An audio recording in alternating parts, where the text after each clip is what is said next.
Hi friends, welcome back to my channel. ഇന്ന് നമുക്ക് കൈപ്പൊട്ടുമില്ലാത്ത ഒരു പാവയ്ക്ക മെഴുക്കുവരട്ടി ഉണ്ടാക്കിയാലോ. അതെങ്ങനെയാണ് തയ്യാറാക്കുന്നതെന്ന് നോക്കാം. പോകാം റെസിപ്പിയിലേക്ക്. അതിനുവേണ്ടി ഞാൻ രണ്ട് പാവയ്ക്ക എടുത്തിട്ടുണ്ട്. ഇത് ഞാൻ സ്ലൈസായിട്ട് ഞാൻ അരിഞ്ഞു വെച്ചിരിക്കുകയാണ്. പാവയ്ക്ക എങ്ങനെ വേണമെങ്കിലും അരിയാം, റൗണ്ടിൽ വേണമെങ്കിലും അരിയാം, അല്ലാതെ സ്ലൈസായിട്ട് വേണമെങ്കിലും അരിയാമേ. ഞാൻ രണ്ട് സവാള എടുത്തിട്ടുണ്ട്, കുറച്ച് ചെറിയുള്ളി എടുത്തിട്ടുണ്ട്, കുറച്ച് തേങ്ങ എടുത്തിട്ടുണ്ട്. മെഴുക്കുവരട്ടിയിൽ തേങ്ങ ചേർക്കുമ്പോൾ ഒരു പ്രത്യേക ടേസ്റ്റാണ്. ഈ പാലിലേക്ക് ഞാൻ കുറച്ച് വെളിച്ചെണ്ണ ഒഴിച്ചു കൊടുത്തിട്ടുണ്ട്. ഇനി ഈ തേങ്ങ ഇട്ട് കൊടുക്കാണ്. സവാളയും ചെറിയുള്ളിയും പച്ചമുളകും ഇതും കൂടി ഇട്ട് കൊടുക്കുവാണ്. ഇതിലേക്ക് കുറച്ച് ഉപ്പും കൂടെ ചേർത്ത് കൊടുക്കുകയാണ്. ഇപ്പം കുറച്ച് ഉപ്പേ ഞാൻ ചേർത്ത് കൊടുത്തിട്ടുള്ളൂ. പിന്നെ ആവശ്യത്തിന് പിന്നീട് ചേർത്ത് കൊടുക്കാണ്. ഇത് ഞാൻ പാവയ്ക്കേക്കാൾ കൂടുതൽ ഉള്ളിയും തേങ്ങയൊക്കെ എടുത്തിട്ടുണ്ട്. അപ്പം അതിന് അത്രയും കയ്പ്പ് അറിയത്തില്ല.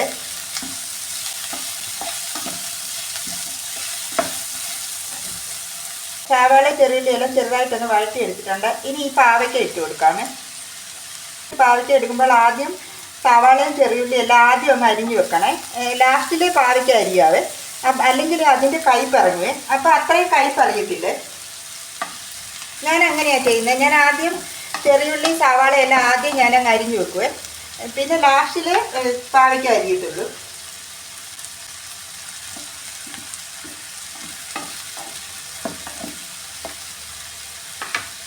ഇനി ഇത് എണ്ണയിലൊന്ന് വേവിച്ചെടുക്കാം. ഞാൻ ഇതിൽ വെള്ളമൊന്നും ചേർക്കുന്നില്ല. ഞാൻ ഏറ്റവും കുറഞ്ഞ തീയിലാണ് ഇത് ഇട്ടിരിക്കുന്നത്. ഇനി ഇത് തുറന്ന് നോക്കി ഒന്ന് ഇളക്കി കൊടുക്കാമേ.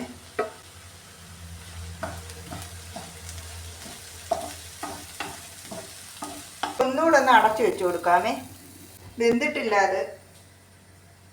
പാവയ്ക്കെല്ലാം വെന്തിട്ടുണ്ട്. ഇനി ഇതൊന്ന് നന്നായിട്ടൊന്ന് ഫ്രൈ ചെയ്തെടുക്കാമേ. നന്നായിട്ടൊന്ന് മൂപ്പിച്ചെടുക്കാമേ. ആദ്യം ഉപ്പ് കുറവാരും ചേർത്ത് കുറച്ച് ഉപ്പ് കൂടെ ചേർത്ത് കൊടുക്കുകയാണ്.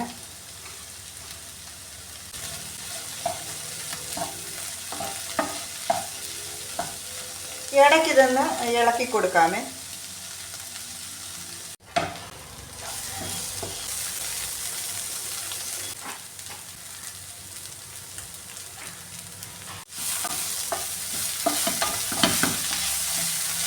ഇത് ഫ്രൈ ആയിട്ടില്ല, നന്നായിട്ട് ഇത് മൂത്തിട്ടില്ല, കുറച്ചുകൂടെ ആവാനുണ്ട്.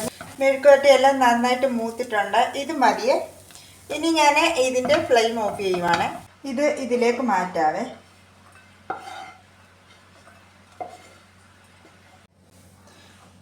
അപ്പോൾ നമ്മുടെ പാവയ്ക്ക മെഴുക്കുവരട്ടി ഇവിടെ റെഡി ആയിട്ടുണ്ട്. ഇതിൽ സവാളയും ചെറിയുള്ളി തേങ്ങയൊക്കെ ചേർത്തോണ്ട് ഇതിനൊട്ടും കയ്പ്പ് അറിയില്ല കേട്ടോ. അപ്പം നിങ്ങൾ ഇതൊന്ന് ട്രൈ ചെയ്ത് നോക്കുക. എൻ്റെ വീഡിയോ ഇഷ്ടമായ പ്ലീസ് സബ്സ്ക്രൈബ് മൈ ചാനൽ. അടുത്ത വീഡിയോയിലൂടെ നമുക്ക് വീണ്ടും കാണാം. Thank you.